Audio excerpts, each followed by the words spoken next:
Hi revolutionaries, and welcome to our first ever video blog, and we are going to kickstart it off with looking at the topic of failure. And it's a slightly risky topic to start off on because failure tends to be a subject that has a lot of shame attached to it, as well as fear and avoidance. It tends to be a topic that people just don't even want to look at. The thought of failing brings up so many emotions in different people that it's just an area that we don't want to go down. However, I really do believe that this is a topic that we need to wrap our heads around, because as people who have big visions for our life and every hope that we're going to achieve it, failure is going to be an inevitable part of that learning journey that we go on. Because as entrepreneurs, as bloggers, as creatives, in order to achieve success, we are required to go beyond our current level of skill. We are asked to push the boundaries of our comfort zone, and we are asked to do things that we don't necessarily know what the outcome is going to be. We're asked to engage with that risk and that uncertainty and pretty much live in that zone a lot of our life. And all of those things leave us wide open to the potential of failing. So it really is important that we learn how to master the art of failing. What do I mean by mastering the art of failing? Well, I mean that when we have blows to our confidence, we're not paralyzed by it. I mean that when we try something and it doesn't quite work out, it means that we try again. We recognize the importance of trying again. It means that when we do something and we fail at it, that we don't stop experimenting with our skill and our value. We keep trying to find new ways to put it out into the world, to refine that process, to keep experimenting.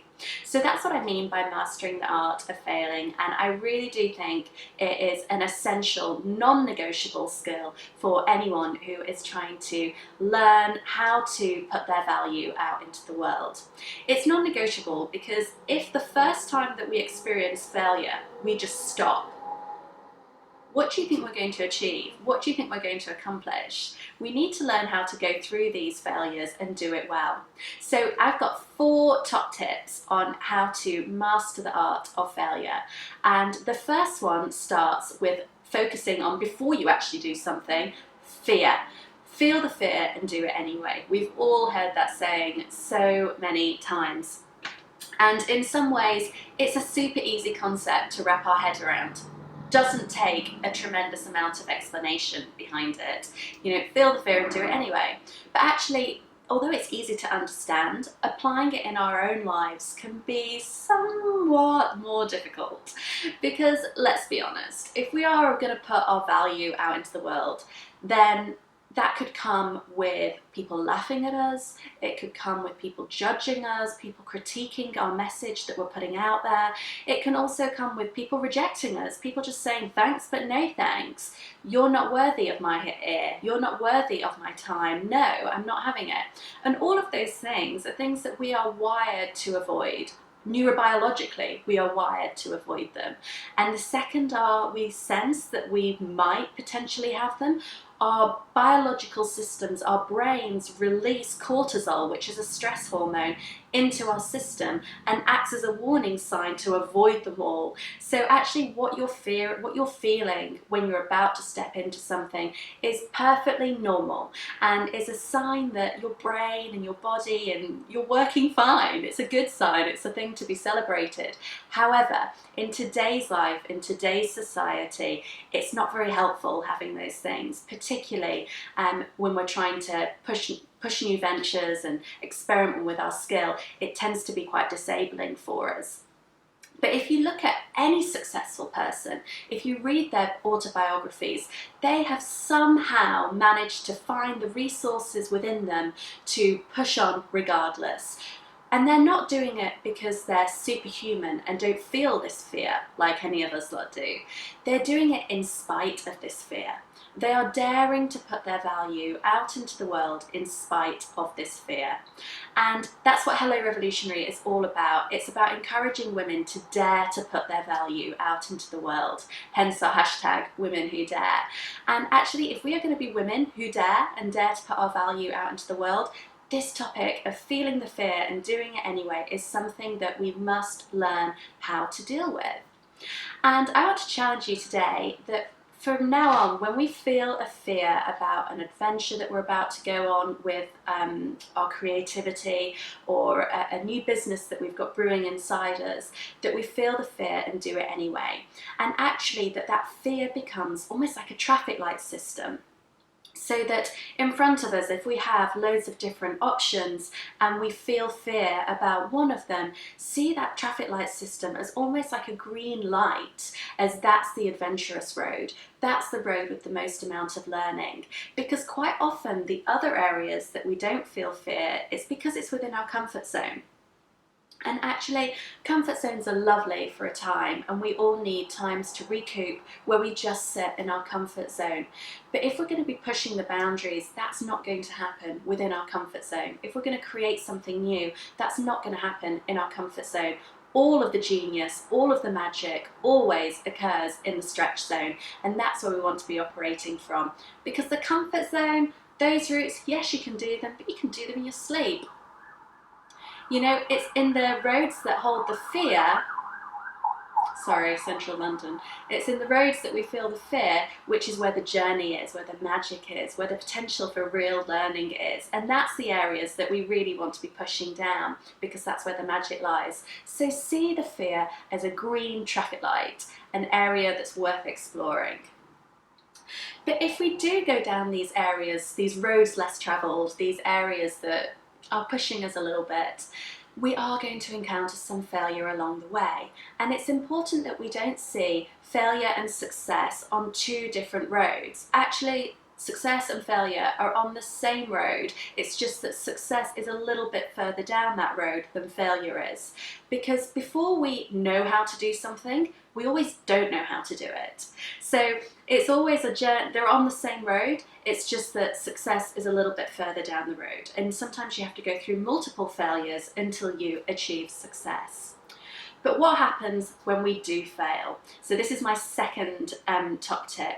It's don't let the failure leak. Well, what do I mean by that? I mean that when we fail, when we try something and we fail, we don't let it leak into all aspects of our life. So if you fluff a job interview, you know, you royally mess it up, you screw it up, you fail catastrophically, you thought you had it in the bag and you don't get a call back, or you do get a call back, which is sometimes worse, and it says, sorry, you just weren't anywhere near the mark or near the caliber of what we were looking for. Instead of taking a step back and thinking, okay, what went wrong there? Is it that I need to think through my examples more clearly of how I've demonstrated certain skills in my previous jobs?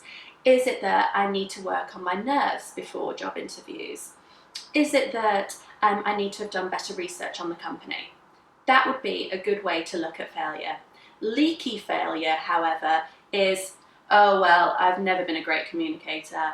You know, who am I to even have tried for that job? Oh gosh, you know, maybe it was a bit too much to think that I could ever work at a company like that.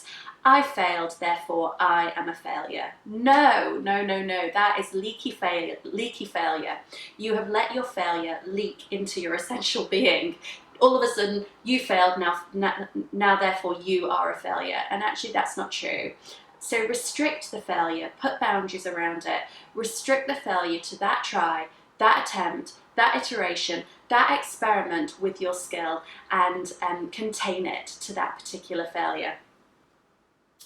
My third lesson to do with failure is about learning from failure. And again, we've all heard this one before, but actually when you've just failed, the thought of peering into your failure, kind of taking the lid off it and peering into it, can feel a little bit like you're having your face kind of rubbed into it. And nobody likes having their face rubbed into their failure. We are more than happy to talk for hours on end about our successes, but talking about our failure, it hurts, it sucks, it's not enjoyable. And I think part of the reason for that is that when we talk about failure, there is an expectation that we also accept the blame. Where in contrast, I want to talk to you a little bit about creating a culture of learning that isn't about allocating blame. It's about allocating learning. It's about going on a trial and error. It's about being curious about our failures. It's about really kind of seeing life, seeing life as a series of experiments, as trial and error, and learning as we go. There's actually been some research released lately about crowdfunding. And what they found is that when guys fail on a crowdfunding attempt, it usually takes them about 6 months before they try again. Now, they might try again with another different business venture, or they might try again with the same one but just refine their marketing strategy, or think what didn't work last time and try it again. Where in contrast, women don't. Women rarely do try again. And I think that that's partly because, and there's lots of other research around this as well, around how guys, when they fail, they will be better at saying, oh, well, it was because my marketing strategy wasn't what it should be, or it was because I didn't have X, Y, and Z in place before I launched, or it was because maybe I need to work on my copy better, or maybe it's because there was a missing link in my team. They are much more able to look at their failure objectively and pick out the learning lessons. In contrast, there is a greater tendency for women to say, I am a failure. What was I thinking even trying? I'm not even going to try again. Everyone must be laughing at me. I'll just stay in my box. And actually, that's stopping so much feminine value from getting out into the world and ever being expressed or received. And this is a huge injustice to the world, that actually as women we should be trying again, we should be learning from our failure. So try not to allocate blame, try not to accept the blame for yourself, but be curious about your learnings within that failure and try and learn the lessons and then get quickly into applying them soon after. And that brings me on to my fourth lesson. So my fourth lesson is lick your wounds and get back on the horse. So after a failure, we may need a time of licking our wounds. And what I mean by this is not kind of like, oh, woe me, you know, feeling sorry for yourself. It's actually about doing really constructive things, to approaching this time really intentionally by surrounding yourself with people who you love and people who cherish you and people who can comfort you and people who can tell you, you're awesome, I love you, you've got so much good stuff inside of you, let's pull this together and let's try again. So really surround yourself with intentional people at that time and really do activities that really nourish you. So do things that you enjoy, do things that operate out of your skill set and things that you really get a lot of enjoyment and a lot of fulfillment and a lot of kind of nourishment from doing. Do them, recoup, but don't spend too long in this time because you need to get back on the horse as soon as possible. I don't know if you've ever practiced a sport or anything, but sometimes learning how to do a sport can physically hurt. It can really physically hurt. I remember when I was a child and I was learning how to surf, there was numerous times where I was kind of dragged along the bottom and spun around in waves, nearly drowning, where it really flipping hurt to learn those skills. Where if we'd have sat on the beach after I'd been tossed around in the waves and kind of thought, oh gosh, you know, that was really painful, and really let that seep in, a fear could have developed that could have stopped me from going out into the waves ever again, really. But instead, we were taught really quickly just to get back on the board and get back out there again. And I think the same applies with business, which can sometimes be more painful because it's dealing with emotions rather than physicals. Bodies heal, emotions sometimes take a little bit longer. So what I would say is spend your time licking your wounds, but get back on the horse, try again, and try and do it quite quickly after. So there's my top 4 tips on dealing with failure. I hope that you apply them in your lives, and let us know in the comments section below what you found helpful and if you've had a go at putting these into your life. And if you're watching this on YouTube, do head over to www.hellorevolutionary.com and sign up to our blog to receive our ebook, but also to get our top tips in the future. Okay, see you soon. Bye bye.